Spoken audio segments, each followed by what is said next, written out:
NATO کیا ہے، کب بنا، اب اس اتحاد کا مستقبل کیا ہے؟ North Atlantic Treaty Organization NATO کی تشکیل سن 1949 میں سرد جنگ کے ابتدائی مراحل میں اپنے رکن ممالک کے مشترکہ دفاع کے لیے بطور سیاسی اور فوجی اتحاد کے طور پر کی گئی تھی۔ امریکہ کے زیر قیادت اس اتحاد کے 29 ممبران کا اجلاس منگل اور بدھ کو لندن میں ہو رہا ہے، اور اگرچہ اس کے حامی اس کو تاریخ کا سب سے کامیاب فوجی اتحاد قرار دیتے ہیں، لیکن اس کے مستقبل پر سوالات ہو رہے ہیں۔ 70 برس بعد بھی بنیادی طور پر مختلف ترجیحات کے ساتھ بدلی ہوئی دنیا میں کیا اب بھی اس اتحاد کی ضرورت ہے؟ حالیہ عرصے میں نیٹو کے رکن ممالک کے مابین آہنگی کم ہی دیکھنے میں آئی ہے۔ اس تنظیم یا دیگر رکن ممالک پر امریکہ، فرانس اور ترکی کی جانب سے تنقید کی گئی ہے۔ نیٹو کا قیام کیسے عمل میں آیا تھا؟ North Atlantic Treaty Organization NATO اتحاد امریکہ اور کینیڈا کے علاوہ 10 یورپی ممالک کی جانب سے دوسری جنگ عظیم کے نتیجے میں بنایا گیا تھا۔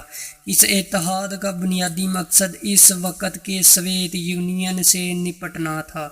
جنگ کے ایک فاتح کے طور پر ابھرنے کے بعد سوویت فوج کی ایک بڑی تعداد مشرقی یورپ میں موجود رہی تھی، اور ماسکو نے مشرقی جرمنی سمیت کئی ممالک پر کافی اثر و رسوخ قائم کر لیے تھے۔ جرمنی کے دارالحکومت برلن پر دوسری جنگ عظیم کی فتح افواج نے قبضہ کر لیا تھا، اور سن 1948 کے وسط میں سوویت رہنما جوزف اسٹالن نے مغربی برلن کی ناکے بندی شروع کر دی تھی، جو اس وقت مشترکہ طور پر امریکہ، برطانوی اور فرانسیسی کنٹرول میں تھا۔ شہر میں محض آرائی سے کامیابی سے گریز کیا گیا، لیکن اس بحران نے سوویت طاقت کا مقابلہ کرنے کے لیے اتحاد کی تشکیل میں تیزی پیدا کر دی تھی، اور سن 1949 میں امریکہ اور 11 دیگر ممالک برطانیہ، France, Italy, Canada, Norway, Belgium, Denmark, Netherland, پرتگال، آئس لینڈ نے ایک سیاسی اور فوجی اتحاد تشکیل دیا۔ سن 1952 میں اس تنظیم نے یونان اور ترکی کو شامل کیا گیا، جبکہ سن 1955 میں مغربی جرمنی بھی اس اتحاد میں شامل ہوا۔ سن 1999 کے بعد سے اس نے سابقہ مشرقی بلاک کے ممالک کا بھی خیر مقدم کیا، اور اس کے ارکان کی مجموعی تعداد 29 ہو گئی۔ جون 2017 میں اس کا حصہ بننے والا آخری ملک تھا مونٹی نیگرو۔ نیٹو کے قیام کے مقاصد کیا تھے؟ نیٹو کے قیام کا بنیادی مقصد شمالی اٹلانٹک کے علاقے میں استحکام اور بہبود کو فروغ دے کر اپنے رکن ممالک کی آزادی، مشترکہ ورثہ اور تہذیب کی حفاظت کرنا ہے۔ نیٹو معاہدہ یہ ثابت کرتا ہے کہ نیٹو کے ایک رکن ملک کے خلاف مسلح حملہ ان سب کے خلاف حملہ سمجھا جائے گا، اور یہ کہ وہ ایک دوسرے کی مدد کریں گے۔ عملی طور پر اتحاد اس بات کو یقینی بناتا ہے کہ یورپی رکن ممالک کی سلامتی شمالی امریکہ کے رکن ممالک کی سلامتی سے جدا نہیں ہے۔ اس تنظیم نے سوویت یونین اور کمیونزم کو اس سلامتی کے لیے سب سے خطرے کے طور پر دیکھا تھا، لیکن اس کی تخلیق کے بعد سے نیٹو کی سرحدیں ماسکو کے 1000 کلومیٹر قریب ہو گئی ہیں، اور اب یہ تنظیم مشرقی یورپ میں 1999 کی انقلابات اور سوویت یونین کے خاتمے کے بعد سابق سوویت یونین میں شامل ممالک کو اپنا رکن گنتی ہے۔ اب اگر سوویت یونین نہیں تو نیٹو کا وجود کیوں ہے؟ سرد جنگ کے خاتمے اور سوویت یونین کے ٹوٹنے کا مطلب یہ نہیں تھا کہ مغرب نے ماسکو کی فکر کرنا چھوڑ دی ہے۔ سن 2003 میں نیٹو کے ایک اعلیٰ عہدیدار جیمی شیا نے اپنی مشہور تقریر میں کہا تھا کہ کسی کو اس بات پر یقین نہیں تھا کہ کمیونزم کے اچانک ختم ہونے سے دنیا ایک جنت بن جائے گی۔ ایک ایسے سنہری دور کی تشکیل جس میں اتحادی مسلح افواج کے بغیر زندہ رہ سکیں گے یا دفاع کے بغیر زندگی بسر کر سکیں گے۔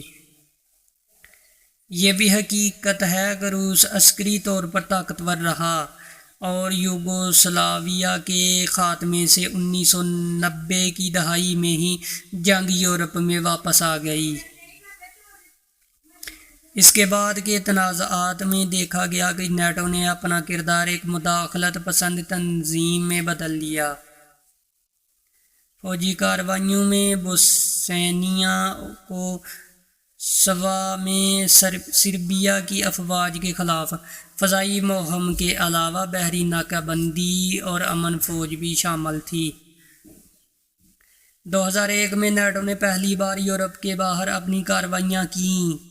اس نے 11 ستمبر کے حملوں کے بعد افغانستان بھیجے گئے اقوام متحدہ کی جانب سے منظور شدہ اتحادی فوج کی اسٹریٹجک کمانڈ سنبھالی۔ نیٹو کمانڈ میں آج بھی افغانستان میں تقریباً 17,000 فوجی افغان سیکیورٹی فورسز کی تربیت، رہنمائی اور مدد کے مشن پر موجود ہیں۔ نیٹو رکن ممالک آپس میں کیوں الجھ رہے ہیں؟ امریکہ صدر ڈونلڈ ٹرمپ نے نیٹو کو تنقید کا نشانہ بنایا ہے۔ سن 2016 میں جب وہ ابھی صدارتی امیدوار تھے، انہوں نے نیٹو کو فرسودہ قرار دیا اور کہا تھا کہ اگر وہ تنظیم ٹوٹ جائے تو انہیں کوئی مسئلہ نہیں ہوگا۔ ٹرمپ نے یہ اشارہ بھی دیا تھا کہ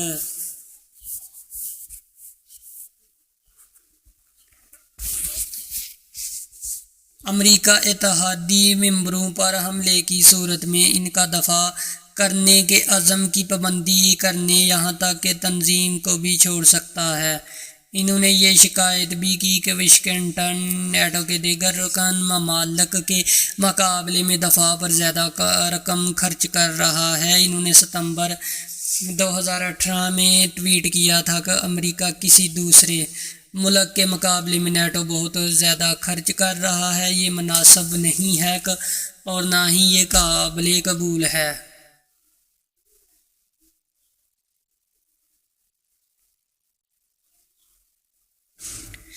نیٹو کا مستقبل کیا ہے؟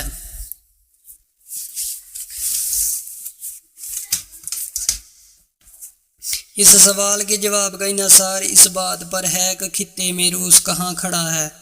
نیٹو کے سابق ڈپٹی سیکرٹری جنرل الیگزینڈر نے رواں سال کے اوائل میں NPR ریڈیو کو بتایا تھا کہ جب تک ہم ایک جارحانہ روس کا سامنا کر رہے ہیں، ہمیں اجتماعی دفاع اور عدم استحکام کے اپنے بنیادی مشن کے لیے نیٹو کی ضرورت ہوگی۔